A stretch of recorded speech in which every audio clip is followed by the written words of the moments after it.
Police अधीक्षकांची भेट घेतली आहे। जवळपास अर्धा तास चर्चा झाली आहे। काय चर्चा झाली आहे, काय वेगळी मागणी केली आहे का, काय सांगाल?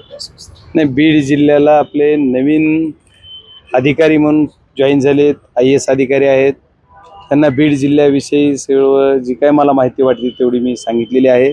आणि या जी आता गुन्हा झाला आहे त्या गुन्ह्याचा जो सेन्सिटिव्ह विषय त्याच्यासाठी आज त्यांच्याकडे तपास जरी नसला तरी आपण सर्वजण CID लेवलच्या सर्व अधिकाऱ्यांशी चर्चा करून या गुन्ह्यामध्ये जे कोणी आरोपी आहेत त्या आरोपीला तात्काळ अटक करण्यासाठी तुम्ही सर्वजणांनी आम्हाला जिल्हावासियांना आश्वासित करावं एवढी विनंती।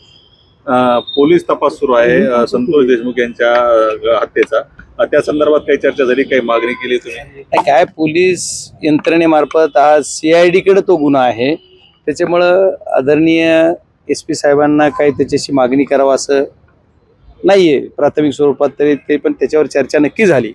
पण त्यांच्याकडे तो आज तपास नाहीये, तपास CID कडे आहे।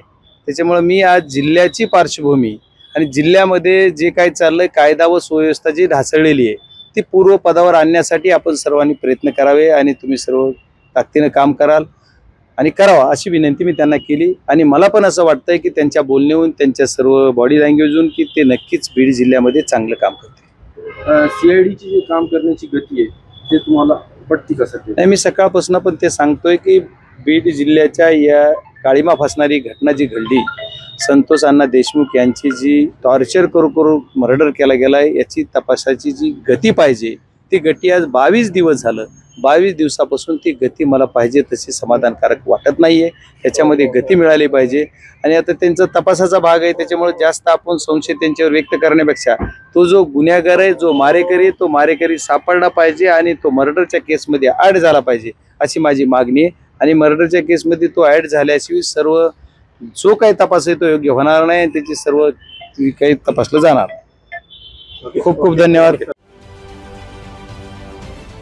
महाराष्ट्रातील सर्व बातम्यांचे विश्वासार्ह व्यासपीठ, सकाळच्या सर्व सोशल मीडिया प्लॅटफॉर्मला लाईक, फॉलो आणि सबस्क्राईब करा। तसंच सर्व नोटिफिकेशनसाठी बेल आयकॉन प्रेस करायला विसरू नका।